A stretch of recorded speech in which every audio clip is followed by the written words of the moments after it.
National conference के सदर doctor Farooq Abdullah का कहना है कि इलेक्शन कमीशन को पार्लिमानी इंतखाबात के साथ ही रियासत में असेंबली इंतखाबात कराने का ऐलान भी कर देना चाहिए। जम्मू में न्यूज 18 उर्दू के साथ खास बातचीत में डॉक्टर फारूक अब्दुल्ला ने कहा कि अगर पंचायती इंतखाबात के लिए हालात साजगार थे तो फिर असेंबली इंतखाबात के लिए आखिर क्यों नहीं।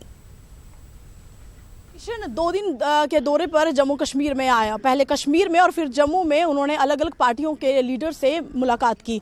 अब अंदाज़ा उन्होंने बेहतर लगाया होगा कि क्या जम्मू कश्मीर के हालात ऐसे हैं कि विधानसभा और लोकसभा के इलेक्शन जम्मू कश्मीर में करवाए जाएं। आखिरकार डेट भी आने वाली है, लेकिन अब देखना यह है कि तारीख कब सुनिश्चित होती है। लेकिन doctor Farooq Abdullah national conference के सीनियर लीडर इस समय हमारे साथ मौजूद है, उनसे बात करेंगे कि क्या उनको लगता है कि जम्मू कश्मीर के हालात हैं इलेक्शन कराने के लिए। देखिए, जब पंचायत इलेक्शन यहाँ हो सकते हैं, जबकि हालात इससे भी बुरे थे, तो आज क्यों नहीं हो सकते। और मुझे इस बात का फ़ख्र है, इस बात का कि हर पार्टी ने जिन्होंने इलेक्शन कमीशन से बात की है, उन्होंने कहा साहब दोनों लेजिस्लेटिव असेंबली के भी और पार्लियामेंट के इंतखाब एक ही दफ़ा होने चाहिए, क्योंकि इंतज़ाम जो करना होता है वो दोनों के लिए एक ही जैसा है। और 2 दफ़ा क्यों करें आप, कि जितनी जल्दी यहाँ सरकार आ जाएगी तो लोगों के मुश्किलात को भी वो हल करने में लग जाएगी और वो ज़्यादा काम कर सकते हैं। बल्कि एक गवर्नर और 4 उनके एडवाइज़र वो इस रियासत को चला नहीं सकते। हम पहले से ही तैयार बैठे हुए हैं यहाँ पे। हम तो चाहते हैं कि जल्द से जल्द इसका अनाउंसमेंट आए और हमारे कैंडिडेट्स भागना शुरू कर दें। सर, कश्मीर में चर्चा चल रही है कि अगर सरकार बीजेपी की सेंटर में और नेशनल कॉन्फ्रेंस बढ़ चढ़कर जीत हासिल करती है, अगर इलेक्शन होते हैं तो आप गठबंधन करने वाले हैं। इस पर चर्चा और प्रोपोगंडा चल रहे हैं कश्मीर में, आपका क्या कहना है इस पर। हम लोग बीजेपी से कोई गठबंधन नहीं करने वाले हैं, कुछ भी हो जाए। ये तो हमारा पहले से ही फैसला है और आगे भी यही है। हम लोग मुफ्ती साहब के खिलाफ थे इसलिए कि उन्होंने यहाँ पे बीजेपी और आरएसएस की सरकार लाई, जो मैं समझता हूँ सबसे ही बुरी सरकार यहाँ पे कभी अगर हुई है तो वो पिछली सरकार हुई है, जो बीजेपी के नेतृत्व में और पीडीपी के नेतृत्व में यहाँ चली। उनने जितनी बर्बादी इस रियासत की है, मैं समझता हूँ इतनी बर्बादी कभी इस रियासत की नहीं हुई है। कहा जा रहा है पाकिस्तान के प्रधानमंत्री इमरान की तरफ से कि हम लोग आतंकवादियों के खिलाफ कड़ा सा कड़ा रुख अपना रहे हैं। ये सिर्फ आई वॉश है कि कहीं सच्चाई है इसमें? क्या सीरियस वाकई में आतंकवादियों के खिलाफ सीरियस हुई है पाकिस्तान की सरकार से? देखिए, मैं इमरान खान के को जानता नहीं हूँ। मैंने उनको एज क्रिकेटर देखा है और जब कभी तो हिंदुस्तान आए कुछ फंक्शंस में, मैं भी वहाँ था। इन्हें हिंदुस्तान के लिए मोहब्बत है, इसमें कोई शक नहीं है। ये चाहते हैं कि हिंदुस्तान और पाकिस्तान दोस्ती में रहें और दोस्ती में ही तरक्की दोनों मुल्क कर सकते हैं। ये उनका ज़रूर एक ख्वाब है और अगर वो ये कोशिश कर रहे हैं कि वो आतंकवाद को अपनी ज़मीन से उखाड़ देना चाहते हैं तो बहुत अच्छा कदम है।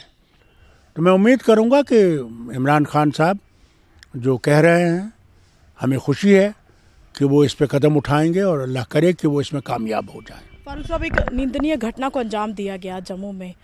कुलगाम से एक छोटी उम्र का लड़का जम्मू में आता है, फिर वो ग्रेनेड वहाँ पे रखता है, फिर वो ब्लास्ट होता है, लोगों की 2 मौत हो गई है, बाकी लोग सीरियस हैं। तो किस तरह से लेंगे आप इस सारी घटना को? देखिए, एक बात याद रखिए,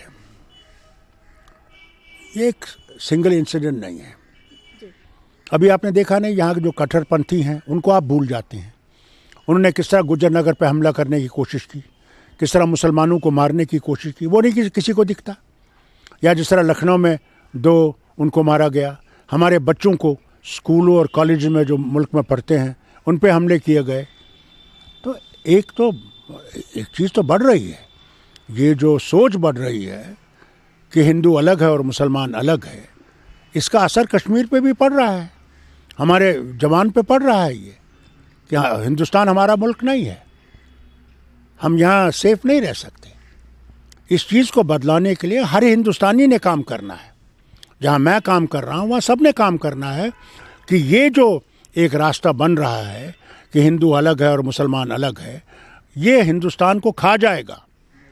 और यहाँ ज़रूरी है कि हम एक होके, एकजुट होके ऐसी ताकतों के ख़िलाफ़ लड़ें जो यहाँ पे मतभेद पैदा कर रहे हैं। सर, एक तरफ लोग आपकी बातों को बहुत पसंद करते हैं, लेकिन दूसरी तरफ ये भी पूछते हैं कि आप कश्मीर में कुछ और बोलते हैं, दिल्ली कुछ और बोलते हैं, मुंबई में कुछ और बोलते हैं। फारूक अब्दुल्ला जी, आपके कितने रूप हैं? इस पर क्या कहना चाहेंगे सर? मुझे आप ये बताइए, मैंने कौन सी चीज़ वहाँ कही, यहाँ कही या कहीं और कही? मगर मेरा एक रूप है कि हम हिंदुस्तानी हैं, हिंदुस्तानी रहेंगे, हिंदुस्तानी मरेंगे। इस रूप में किसी ने कोई गलती देखी? यह सब मेहरबानी है इस हुकूमत की जो दिल्ली में बैठी है। ऐसे पहले थे वो फारूक अब्दुल्ला को इन्हीं रूपों में दिखाना चाहते थे। जहाँ उनको मेरी ज़रूरत पड़ती थी वहाँ मैं हिंदुस्तानी हूँ, जहाँ मेरी ज़रूरत नहीं पड़ती थी वहाँ मैं पाकिस्तानी हूँ।